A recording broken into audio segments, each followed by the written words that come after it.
अस्सलाम वालेकुम स्टूडेंट्स। आज का आपका नया लेक्चर है सिग्निफिकेंट फिगर्स के बारे में। उर्दू में हम इन्हें अहम अदाद बोलते हैं। डिफ़ाइन हम इन्हें ऐसे करते हैं इन एनी मेजरमेंट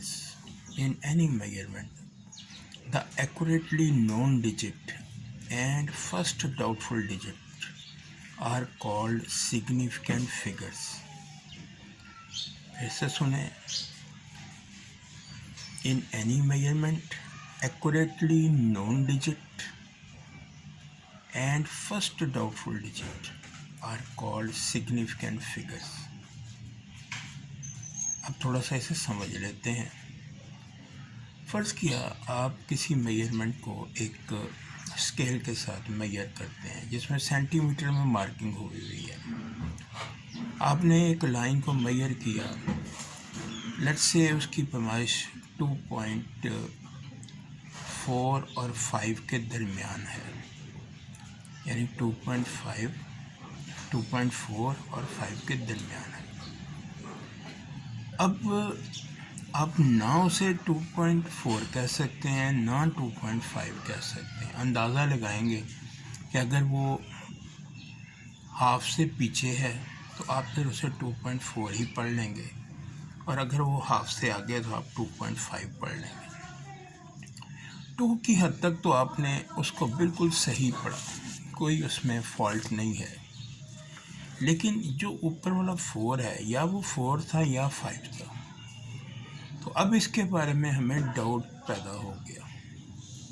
तो फिर हमारे पास डाउट पैदा होने का मतलब ये है कि या वो 2.4 है या वो 2.5 है। तो इस डिजिट के बारे में हमें डाउट पैदा हो गया। तो ये तो एक्यूरेटली नोन है, तो ये जो डाउटफुल डिजिट है, ये एक्यूरेटली नोन और डाउटफुल डिजिट, इन दोनों को मिलाकर जो बनता है इसे कहते हैं सिग्निफिकेंट फिगर। अब सिग्निफिकेंट फिगर की तादाद इसमें कितनी हो जाएगी? 2। तो ये आपके इंस्ट्रूमेंट पे डिपेंड करता है कि आप इंस्ट्रूमेंट जिससे मेजर कर रहे हैं, वर्नियर कैलिपर से मेजर करेंगे तो सिग्निफिकेंट फिगर की तादाद और हो जाएगी। माइक्रोमीटर स्क्रू गेज से करेंगे तो सिग्निफिकेंट फिगर की तादाद और हो जाएगी। तो ये हमारे पास सिग्निफिकेंट फिगर।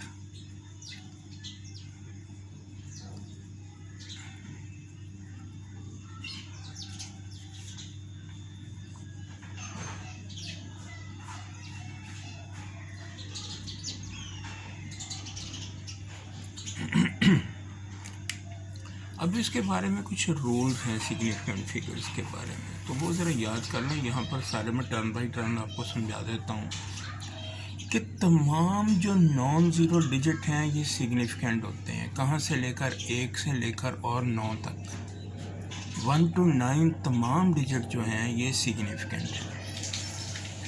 1 2 3 4 5 6 7 8 ये सारे के सारे सिग्निफिकेंट हैं। जैसे ये वैल्यू लिखी हुई है 123.73, तो ये इसमें 5 डिजिट है, 5 के 5 ही सिग्निफिकेंट है।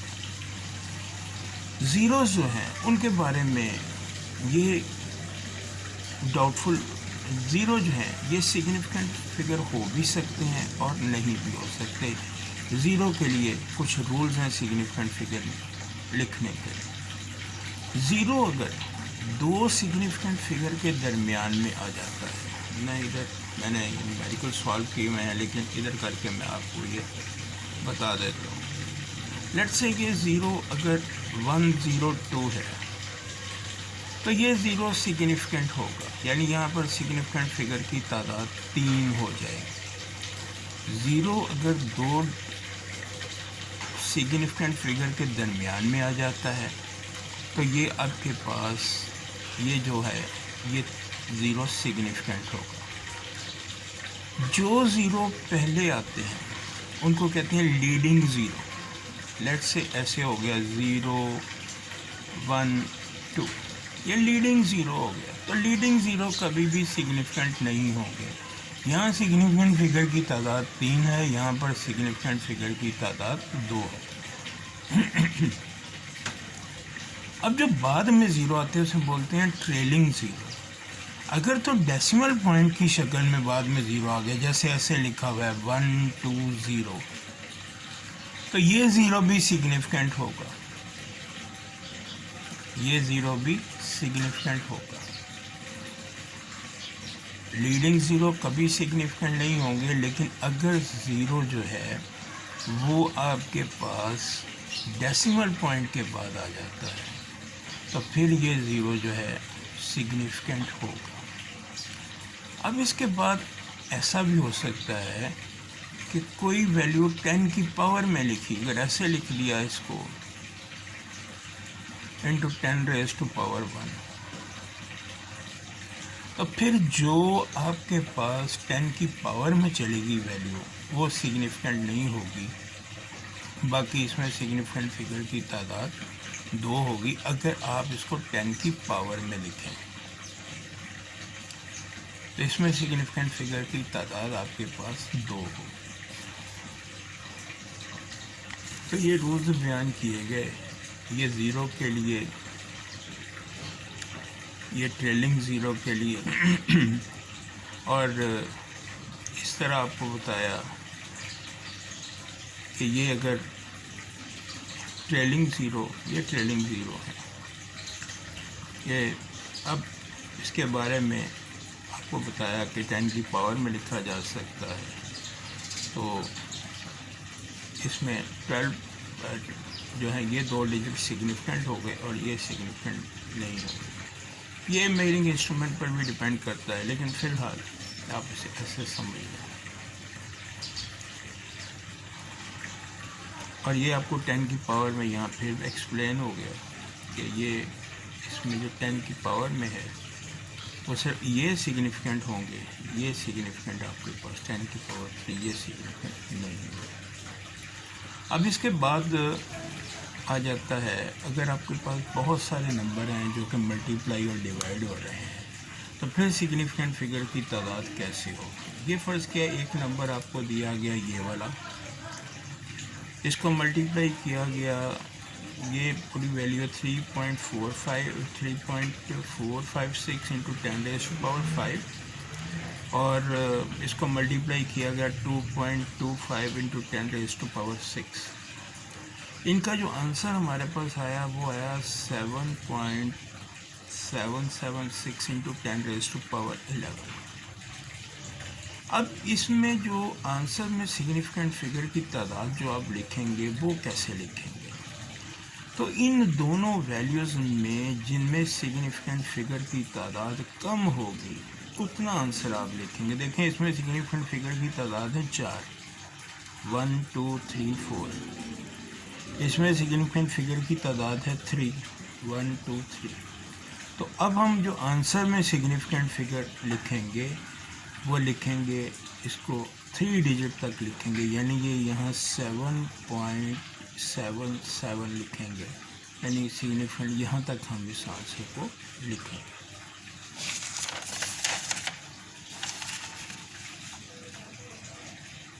ठीक है, तो इसमें 3 सिग्निफिकेंट फिगर आपके पास होगा। अब इसके बाद मैंने ये कुछ न्यूमेरिकल सॉल्व किए हैं, अब इन न्यूमेरिकल्स को हम लेकर चलते हैं।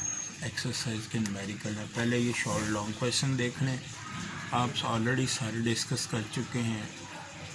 Fundamental SI quantities and their units, 7 unit लिखें, क्वांटिटी लिखें, उनके नाम लिखें और आगे उनके यूनिट लिख लें। ये सिग्निफिकेंट फिगर अभी मैंने बता दिया और इसके रूल्स क्या हैं ये रूल्स आपने याद करने के बाद उसका लॉन्ग क्वेश्चन आ जाता है, अमूमन ये शॉर्ट में ही क्वेश्चन आता है। फिर ये डायमेंशन की मदद से ये भी आपको क्वेश्चन मैंने लास्ट लेक्चर में प्रूव करके बताई थी, P = 2πL/g। फिर ये भी क्वेश्चन आपने को प्रूव करके दी थी, ये डायमेंशनली करेक्ट है। शॉर्ट क्वेश्चंस के अंदर आपके पास आ जाते हैं define fundamental and derived units, ये भी डेफिनेशन शुरू में आपने पढ़ी चैप्टर के। Right the basic quantities of MKS system, ये वही MKS मीटर किलोग्राम सेकंड, और उनके यूनिट यानी बेसिक क्वांटिटीज़ कौन सी हैं, लेंथ, मास और टाइम, और उनके यूनिट्स कौन से हैं, मीटर किलोग्राम और सेकंड। इसी तरह ये इसमें भी बेसिक क्वांटिटीज़ जो हैं वही लेंथ, मास और टाइम है, और इनकी क्वांटिटीज़ कौन सी हैं, सेंटीमीटर, ग्राम और सेकंड। ऐसे ये CGS सिस्टम हो गया। फिर इसके बाद मीटर की डेफिनेशन, सेकंड की डेफिनेशन चैप्टर में आपको पढ़ाई को आप वहाँ से याद कर लेंगे। और उसके बाद ये वही दोबारा आ गया name, basic quantities of system international, वही आपने length, mass, time, temperature, quantity of a substance, electric current, intensity luminous of light, intensity of light, ये आपने 7 क्वांटिटीज़ लिख देनी है। फिर उसके बाद उनके यूनिट आपने लिख दिए, यानी ये लॉन्ग क्वेश्चन भी दे दिया उसने और शॉर्ट क्वेश्चन भी, दोनों दे दिए लगा। फिर इसके बाद ये है 72 किलोमीटर पर आवर को आपने मीटर पर सेकंड में चेंज करना है। ये यहाँ पर मैंने क्वेश्चन सॉल्व किया हुआ है, आप इसको देख लें अच्छी तरह। ये शॉर्ट क्वेश्चन है, ये शॉर्ट क्वेश्चन लिखे हुए हैं। अभी आपको इसकी मैं पिक्चर भी शेयर कर देता हूँ। 72 किलोमीटर पर आवर, देखो मीटर को आपने, किलोमीटर को मीटर में कन्वर्ट करना है, 1000 से मल्टीप्लाई कर दिया। आवर को आपने सेकंड बनाने हैं तो एक आवर में 3600 सेकंड्स होते हैं, इनको आपस में डिवाइड किया, 20 मीटर पर सेकंड आंसर आ गया। फिर उसके बाद वो कहता है 25 मीटर पर सेकंड को आपने बदलना है किलोमीटर पर आवर के अंदर। तो ये देखो 25 मीटर पर सेकंड, अब मीटर को किलोमीटर में बदलना है। मैंने आपको एक बात बताई थी कि जब भी आप बिगर यूनिट को स्मॉल यूनिट की तरफ लेकर जाएंगे, आप मल्टीप्लाई का अमल इस्तेमाल करेंगे, यानी आप स्टेप डाउन होंगे, आप सीढ़ियाँ नीचे की तरफ उतरेंगे तो आप मल्टीप्लाई का प्रोसेस यूज़ करेंगे। और जब आप स्टेप अप करेंगे, जब आप सीढ़ियाँ चढ़ेंगे, वापस आएंगे, यानी छोटे यूनिट से बड़े की तरफ आएंगे, तो आप डिवीजन का नंबर इस्तेमाल करेंगे।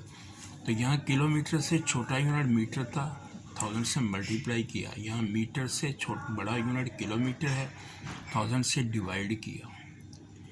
इसका मीटर की डिवीजन यहाँ पर आई, और सेकंड की डिवीजन, सब सेकंड भी छोटा यूनिट, आपने इसको आवर में ले जाना है, तो सेकंड की डिवीजन कहाँ पर आएगी, आवर बनाने के लिए ये ऊपर आएगी, यानी ये नीचे वाली टर्म की डिवीजन ऊपर और ऊपर वाले टर्म की डिवीजन नीचे। तो इसको हम कैलकुलेट कर लेंगे, कुछ आंसर इसका बन जाएगा, आप कैलकुलेटर से करके लिख लीजिएगा। फिर ये है आपके पास 1000 kg पर मीटर क्यूब को आपको कहता है ग्राम पर सेंटीमीटर क्यूब में चेंज करें। देखो केजी तो आपने कर दिया, इसको 1 kg में 1000 ग्राम होते हैं, 1000 से मल्टीप्लाई कर दिया तो 1000 ग्राम आपके पास आ गए, ये 1, तो ये 1000 इंटू 1000 ग्राम आ गए। इसके बाद अब मीटर क्यूब है, मीटर क्यूब 3 मरतबा है, metre into metre into metre. तो पहले मीटर को सेंटीमीटर में कन्वर्ट करेंगे तो 100 सेंटीमीटर, दूसरे को करेंगे 100 सेंटीमीटर, तीसरे को करेंगे 100 सेंटीमीटर, यानी 3 दफ़ा आपके पास 100 इंटू 100 इंटू 100, क्योंकि ये सेंटीमीटर का क्यूब बनेगा। नीचे देखें 10 की पावर 6 है, ऊपर भी 10 की पावर 6 आपस में कैंसिल हो जाएंगे, 1 ग्राम पर सेंटीमीटर। ठीक है, इसके बाद ये उसने आपको वर्क की डायमेंशन पूछी, आपको कैलकुलेट करना बताई, वर्क की डायमेंशन कैसे बनती है, ml² T⁻², और इसके साथ आपने स्क्वायर ब्रैकेट लाजमी लगानी है, अदरवाइज डायमेंशन मुकम्मल नहीं होती। ये फोर्स की डायमेंशन है 12th क्वेश्चन के अंदर, तो ये फोर्स की डायमेंशन आपके पास होगी। तो ये और लास्ट वही है, 13th क्वेश्चन जो है वो सिग्निफिकेंट फिगर हैं। ठीक है जी, यहाँ पर MCQ के आंसर शेयर हुए हुए हैं, लेकिन फिर भी मैंने लिख दिए हैं, आपको बता देता हूँ। फंडामेंटल SI यूनिट, टेम्परेचर का यूनिट जो है वो केल्विन है, ये केल्विन हो गया। इसके बाद CGS सिस्टम में जो फंडामेंटल यूनिट लेंथ का वो है सेंटीमीटर। उसके बाद 1 pound is equal to 4.545 newton, ये आंसर है इसका, ये A। इसके बाद 1 inch is equal to 2.54 centimetre, 1 newton is equal to 10⁵ times, 1 milligram is equal to 10⁻³ gram. फिर उसके बाद 1 metre is equal to 10⁻³ millimetre, क्योंकि 1 मीटर में 1000 मिलीमीटर होते हैं, तो ये आपके पास ये आ गया। उसके बाद ऐसे ही सिस्टम के फंडामेंटल यूनिट्स की तादाद आपके पास 7 है। Unit of current is